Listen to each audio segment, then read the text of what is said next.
Serenata Korçare rikthehet edhe këtë vit në rrugët, sheshet dhe ambientet që mbartin historinë e saj. Korça Serenades, festivali që i kushtohet një prej vlerave më të njohura të qytetit juglindor, vjen në edicionin e tij të tretë me një koncept të rastësisht të ri. Për 4 net, Korça nuk do të ketë vetëm një skenë ku interpretohet serenata, por disa pika të ndryshme të qytetit do të kthehen në skena të gjalla të muzikës, kujtesës dhe traditës. Nga Bashta Themistoklit e sheshi kthehen në skena të gjalla të muzikës, kujtesës dhe traditës. Nga Bashta Themistoklit e sheshi Mitropolis, rrugicat karakteristike dhe pazari vjetër, organizatorët kanë zgjedhur pikërisht ato hapësira ku serenata është kënduar ndër vite dhe ku historia e saj është lidhur ngushtë me jetën e qytetarëve. Për CNATV, drejtoresha e Qendrës së Artit dhe Kulturës, njëkohësisht organizatore e festivalit, Blerta Belliu, zbulon detajet e këtij edicioni duke cilësuar Korça Serenades si një prej aktiviteteve më të rëndësishme kulturore të qytetit.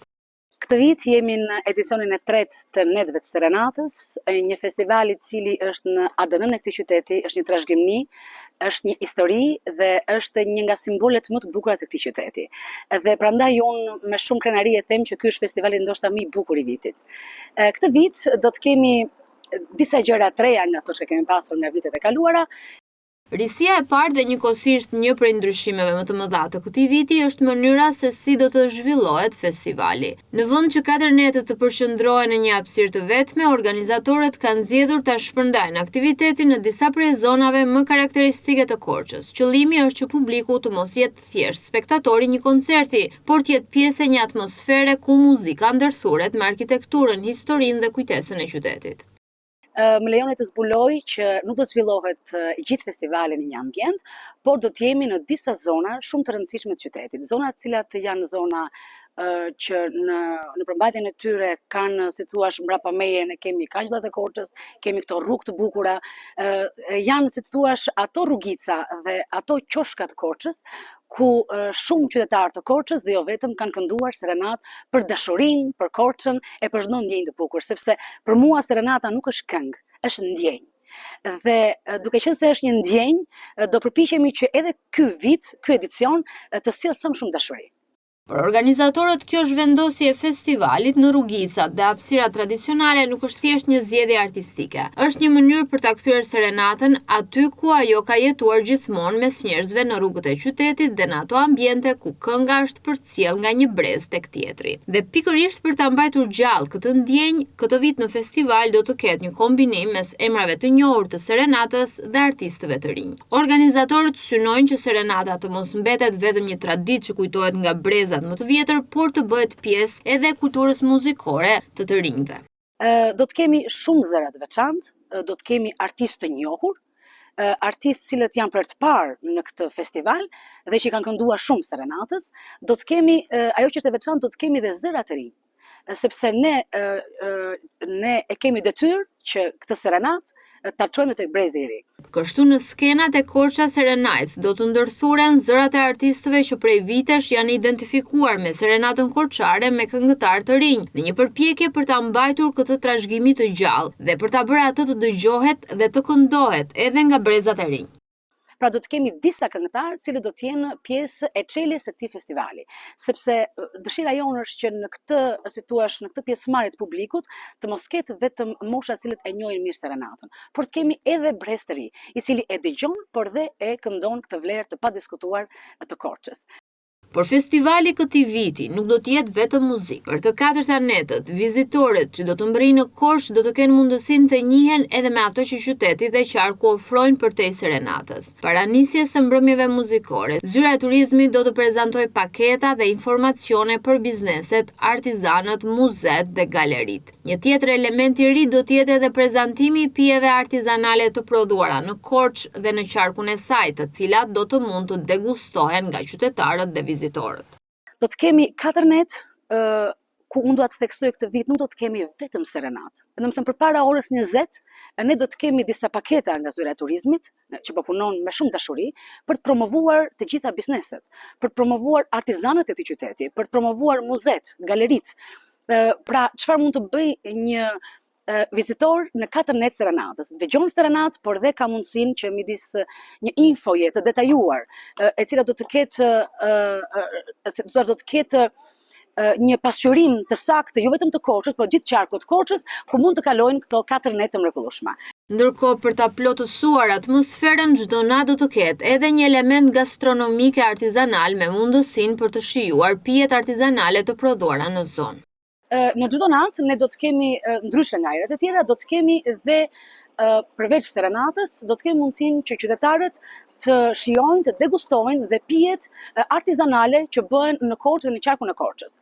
4 netët do të kenë secila një identitet të ndryshëm. Nata e parë do të zhvillohet në Bashta Themistokli, një prej hapësirave historike të qytetit e lidhur edhe me kujtesën e serenatës. Në këtë ambient do të performoj Dixie Band i përbërë nga artist korçar me styre Bledi Kaso, por organizatorët kanë menduar që mbrëmja të shërbej edhe si një piknisje për të rinjt. Në natën e parë, mua më duhet të them, do të zhvillohet në Bashta Themistokli, në një nga vendet historike ku serenata është kënduar jo vetëm nga artistë, por nga qytetarë e shumë njerëz që e duan serenatën.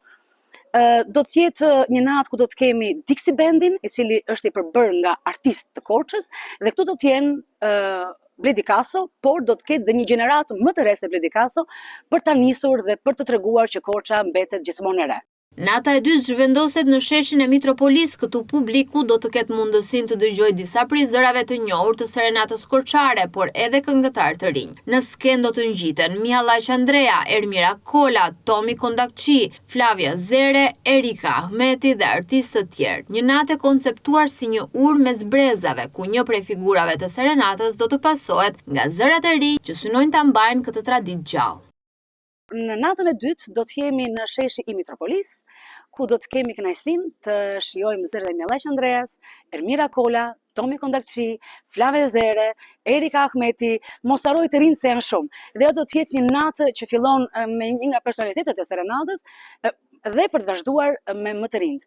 Një tjetër natë ende surprizë do të jetë ndoshta një prej mbrëmjeve më autentike të këtij edicioni. Në një prej rrugicave të Mitropolis, një hapësirë që sipas rrëfimeve të banorëve të vjetër ka qenë dikur një prej vendeve ku këndohej serenata, do të zhvillohet nata e pagëzuar puro korçare. Këtu fokusi do të jetë tek mënyra tradicionale e interpretimit të serenatës me fizarmonik, kitar dhe formacionet karakteristike të këngës korçare. Në këtë mbrëmje do të jenë vetëm artistë korçar, ndërsa një vend të veçantë do ta kenë këngëtarët e brezave të vjetër, ata që për shumë vite kanë mbajtur gjallë meloditë dhe tekstet e serenatës dhe që sot konsiderohen pjesë e historisë së saj.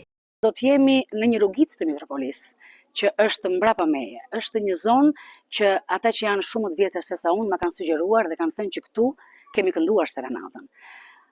Aty do të jemi në natën që unë e quaj puro korçare. Do të kemi artistë korçar vetëm, që kryesisht janë serenata që vinë me fizarmonik, me kitar, pra me një formacion që është kënduar gjithmonë serenata. Do të kemi zërin e mrekullueshëm të këngëtarëve të vjetër korçar, aq sa kanë mbetur që i duam dhe shumë i vlerësojmë dhe i mbajmë afër, sepse ata janë përfaqësuesit më të mirë të serenatës. Po ashtu një tjetër natë e festivalit do të zhvillohet në një prej destinacioneve më të vizituara të qytetit, Pazarin e Vjetër. Edhe këtu organizatorët kanë zgjedhur një format më intim, duke paralajmëruar një koncept të ri vizual. Në këtë mbrëmje do të jenë Eli Fara, Aurel Thëllimi dhe artistë të tjerë, emrat e të cilëve do të bëhen publik në vijim. Do të kemi një natë në Pazar i Vjetër. Në Pazar i Vjetër do të jemi sërish në një ambient intim, jo se që kemi pasur çdo vit, por për këtë pjesën vizuale do dua t'ja ulë surprizë. Do të jemi me Big Band Osfën, do të jemi me Eli Farën, do të jemi me Aurel Thëllimin dhe me disa këngëtarë të tjerë, po do t'i zbulojmë pak më vonë. Në të 4 netët, idea është që serenata të interpretohet jo vetëm si muzik, por si emocion. Për këtë arsye, pjesë e përgatitjeve artistike është edhe profesori dhe muzikologu Josif Minga, i cili po kontribuon në konceptimin e mbrëmjeve. Në këto net të festivalit, serenata do të vijë në shumë mënyra, sepse thash dhe pak më parë, serenata është ndjenjë. Kështu që unë do dua që gjithë artistët ta përcjellin ashtu siç e ndjejnë serenatën. Ndërkohë me lejoni të them që një nga njerëzit i cili po kujdeset shumë që këto net jenë të mrekullueshme, është dhe profesori muzikologu Josif Minga, që unë gjej rastin ta përshëndes. Por krahas 4 netëve të festivalit, organizatorët kanë menduar edhe për një tjetër surprizë shumë të veçantë. Për 4 netë radhazi në pedonalen e qytetit do të zhvillohet një koncert vizual i konceptuar si një omazh për të gjithë ata artistë që i kanë dhënë zë dhe jetë serenatës korçare. Në një ekran gjigant do të rikthehen për publikun disa prej zërave që nuk janë më, por edhe artistë që për shkak të moshës apo problemeve shëndetësore nuk kanë më mundësi të ngjiten në skenë. E ndërkohë kemi dhe një koncert tjetër. Një koncert i cili do të jetë për 4 netë, i cili nuk ka lidhje fare me mbrëmjet tona në këto që unë përshkrova. Në nder të atyre, të cilët i dhanë shpirt serenatës, i dhanë vlerë, i dhanë, si të thuash, e bën atë një këngë e cila mos mbetet vetëm pjesë e Korçës, po ja dhuruan gjithë Shqipërisë.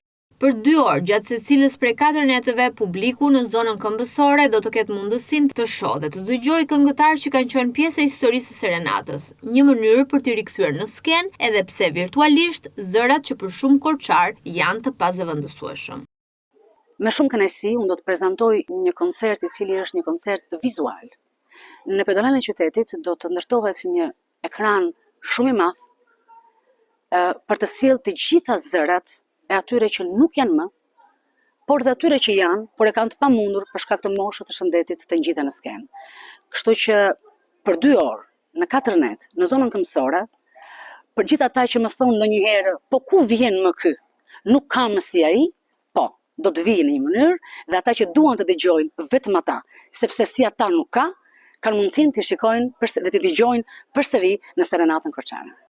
Për 4 net, nga 17 deri në 20 shtator, disa prej hapësirave më karakteristike të Korçës, emra të njohur, zëra të rinj dhe një homazh për artistët që kanë lënë gjurmë në historinë e muzikës korçare. Edicioni 3 i Korça Serenite synon ta nxjerrë serenatën nga një koncept tradicional dhe ta kthejë në një përvojë të plot kulturore, ku qyteti, historia, turizmi dhe muzika bashkohen, sepse në Korçë serenata nuk është thjesht një këngë që dëgjohet, është një ndjenjë që vazhdon të këndohet.